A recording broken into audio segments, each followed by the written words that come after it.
मुश्किल घड़ी में कोठारी परिवार अनुपमा के साथ खड़ा रहेगा।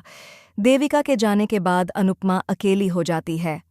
जी हाँ दोस्तों, सुपरहिट टीवी सीरियल अनुपमा की आने वाली कहानी में एक दर्दनाक मोड़ आने वाला है। उजड़ने वाली है अनुपमा की दुनिया। आप देख रहे हैं कि अब कोठारी परिवार के सामने गौतम का सारा सच आ चुका है।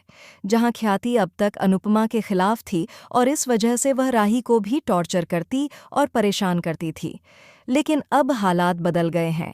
ख्याति ने अनुपमा के आगे हाथ जोड़ लिए, उसके पैरों पर गिरकर माफ़ी मांग ली। और अनुपमा तो है ही महान, उसने ख्याति को माफ़ कर दिया और खुद भी माफ़ी मांग ली। आर्यन की मौत के बाद से ही सब कुछ बदल गया था। अनुपमा की जिंदगी में बहुत कुछ बदल चुका था, लेकिन एक बार फिर अनुपमा ने उठकर अपनी हिम्मत दिखाई और उसे तोड़ना नामुमकिन साबित किया। उसने साफ कह दिया है गौतम से। पराग ने अपने दामाद यानी एक्स समाद गौतम को धक्के मारकर घर से निकाल दिया। अब अनुपमा का पूरा फोकस सिर्फ और सिर्फ अपने डांस पर होने वाला है, लेकिन अब कुछ ऐसा होगा जिसकी अनुपमा ने कल्पना भी नहीं की थी। देविका की मौत की सच्चाई अनुपमा को तोड़कर रख देगी।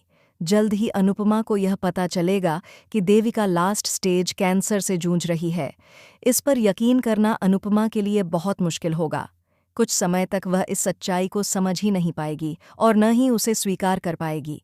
वहीं दूसरी तरफ राही भी अनुपमा का साथ देती हुई नजर आएगी, लेकिन देविका के जाने का गम अनुपमा से बर्दाश्त नहीं होगा और वह फिर से डिप्रेशन में जाती हुई नजर आएगी। यानी अनुपमा, जो अब भी संभली थी, उठ खड़ी हुई थी और लड़ रही थी, वह एक बार फिर से टूट जाएगी।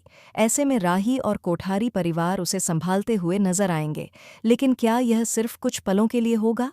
क्या वाकई देविका का साथ अनुपमा से छूट जाएगा, या फिर अनुपमा अपनी जान लगाकर अपनी खास और जिगरी दोस्त देविका को बचा लेगी?